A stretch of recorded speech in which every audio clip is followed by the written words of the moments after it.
बरदुआली मंडलनि बोखागतै याफारजानाय रोंसोंनाय रगनो सगात सालकिसा सिकांगनो साख्लायजाक माध्यमिक तै कुचुक माध्यमिक आमजुगमुगो पास अंजाक रगनो बरदुआली विधानसभा केंद्र मंडल कमिटिनि लवाजि मुंबाय पास अंजाक रोंसोंनाय रगनो बस्कांगो 2 तारिख जुनो काशा पान्दानि बिसिंतै याफारजानाय सगात हास्तिनि मंत्री अक्रा डॉक्टर मनिक साहानि याक्तै 4 सनिस्लाय गोबां मार्क मानै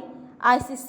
CBSE, तै TBSE बोर्डनि बिसिंगो पास अंजाक फर्स्ट पोजिशन मानै बरगनो याफारजानाय टाउन हल नगो सकात हास्तिनि मंत्री अक्रानो कारिबो असालो फाइमानजागानो हास्तिनि आगरतला AMC नि मेयर दीपक मुजुमदार कॉर्पोरेटर तै लोको हामक्राय सामंग तांनाय रग फासालो कक्तमा थुमनाय रगनि बिसिंतै अकक साख्लायखा मंडल प्रेसिडेंट संजय साहा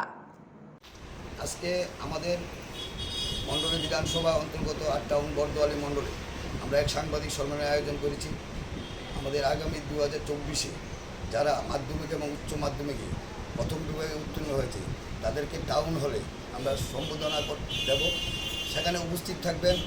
আমাদের রাজ্যের মাননীয় মুখ্যমন্ত্রী এবং এই কেন্দ্রের যিনি বিধায়ক প্রফেসর ডক্টর মানিক শাহ মহোদয়, এবং উপস্থিত থাকবেন আমাদের পৌর নিগমের মেয়র শ্রী দীপক মজুমদার মহোদয়, উপস্থিত থাকবেন বিশিষ্ট সমাজসেবী অসীম ভট্টাচার্য মহোদয়, এবং উপস্থিত থাকবেন আমার এই ওয়ার্ডের কর্পোরেটর এবং সকলেই, এবং আমাদের ভারতীয় জনতা পার্টির সমস্ত স্তরের কার্যকর্তারা। তাই আমি সবাইকে অনুরোধ করব যে 2 তারিখ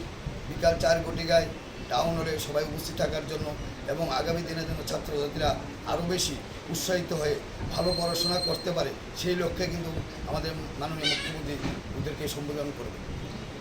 কতজনকে মোট সম্বর্ধনা প্রদান করা হবে? 400 মতো হয়েছে, আরও যদি 2-4 জন থাকে বেশি হয় আমরা ওদেরকে